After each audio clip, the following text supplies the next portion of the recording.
In my experience, successful people shoot for the stars, put their hearts on the line in every battle, and ultimately discover that the lessons learned from the pursuit of excellence mean much more than the immediate trophies and glory. Josh Waitzkin. Few people ever become a national champion at one thing. Far fewer will do it twice at two completely different skills. As a child, Josh Waitzkin became a prolific chess player who would go on to become a champion in the push hands martial art known as Tai Chi Chaun. Josh attributes his success in both push hands and later in Brazilian Jiu-Jitsu to his ability and skill at learning. He had simply cultivated his ability to learn better than others. In his book, The Art of Learning, Josh relates these lessons as he tells his story. The first lesson is investment in loss. When you first attempt to learn anything, you will look silly at times and you will make mistakes. It is inevitable. Josh has many examples of people who progressed slower than him because they were too proud to lose or make mistakes. As a kid, one of Josh's biggest chess rivals wouldn't even play Josh. He had been praised by all of his friends and family as unbeatable. Playing Josh would risk losing, something that he was not willing to do, and thus stunted his growth. The next lesson we'll cover is to stop repeating mistakes. If step 1 is to be okay making mistakes, step 2 is to not be okay making the same mistakes repeatedly. In both martial arts and chess, Josh tried to find both his and his opponent's errors and learn from both. If he lost a queen to a trap, he would spend time understanding why he lost the piece. For many of us, we have habits or patterns that result in the same outcome over and over. If you find yourself repeating mistakes, you need to analyze what caused them and what you can do to change that behavior.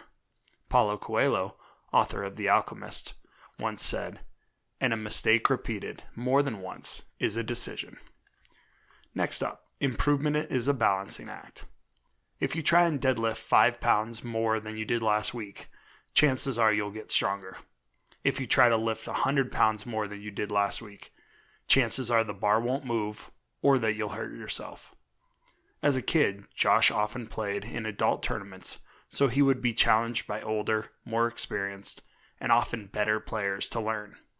That being said, he still spent plenty of time in study or playing other kids, so he wouldn't become completely demoralized. Josh, like many teachers today, believes that growth comes outside of your comfort zone. You need to push yourself outside the places that you feel safe to learn and grow. Focusing on the simple is the next idea. In one of the notable scenes from The Search for Bobby Fischer, which was based on Josh's childhood, he and his teacher start their chess lesson with just 3 pieces on the board.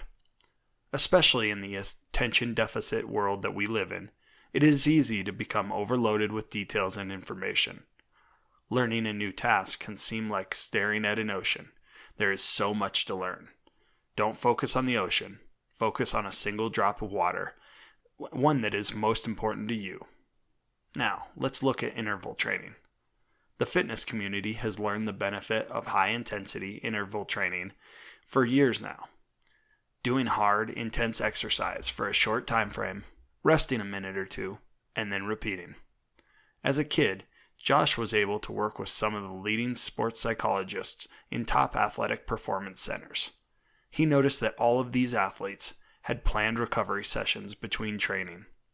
He applied this to both his chess game and his practice.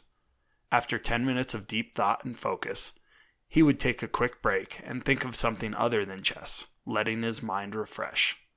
Josh applies the same concept to all areas of his life. If he is working and loses focus, he gets up and takes a short walk. If he is meditating and it becomes difficult, he might jump up and grab a drink of water before resuming. Over time, you can extend the periods of focus that you apply to work, fun, meditation, and any other area of your life that you choose to apply this to. The next lesson is to master the fundamentals. Josh attributes this lesson as one of the main reasons that he won the Push Hands World Championship just 2 years after he started in the art. All of his competitors knew more than him, but what he did know, he had a very high level of mastery over.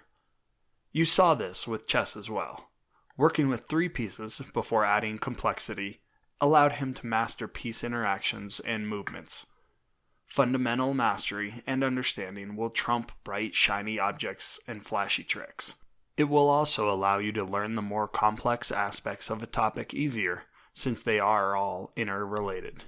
Bruce Lee had a famous quote that perfectly summarized this point. "I fear not the man who has practiced 10,000 kicks once, but I fear the man who has practiced one kick 10,000 times." And this leads us right to the next lesson, learning as a pyramid. If you really focus on learning and mastering the basics, then you will have a strong foundation for learning that topic. Once you have mastered the basic principle, each layer of a skill, knowledge, and areas you can add on is like adding a layer onto a pyramid. The basics also become easier as you add layers. You don't have to think about the how as much anymore. Your body and mind just react. A world-class chess player doesn't have to think about how the pieces move, piece combinations, or space on the board. They have internalized these things, and so they are natural. A skier doesn't think about keeping his knees bent or his tips up.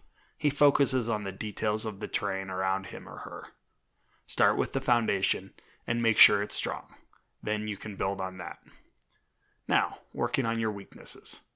We all have weaknesses. In work, play, and learning, we all have things that we're good at, and we all have things that we're bad at. When it comes to competition, weakness can be used against you. When it comes to learning, having a weakness in one area can slow down your progress elsewhere.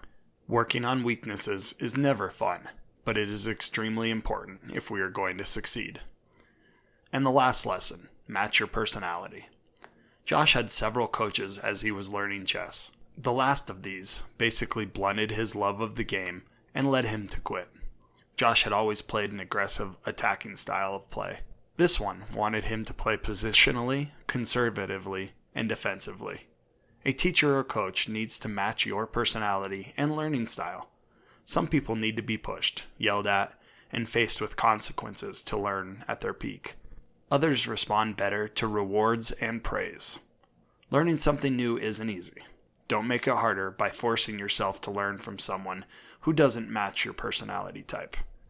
Remember, in my experience, successful people shoot for the stars, put their hearts on the line in every battle, and ultimately discover that the lessons learned from the pursuit of excellence means much more than the immediate trophies and glory. In this book, like many of our favorites, is part of a story and part lesson. Josh uses his life as an example for the lessons that he teaches. Using these principles, you can accelerate your learning curve and retain information faster, helping you progress in your chosen craft. Like learning from our channel? Hit that thumbs up button and subscribe to our channel so that you'll get notifications when we publish new videos and content.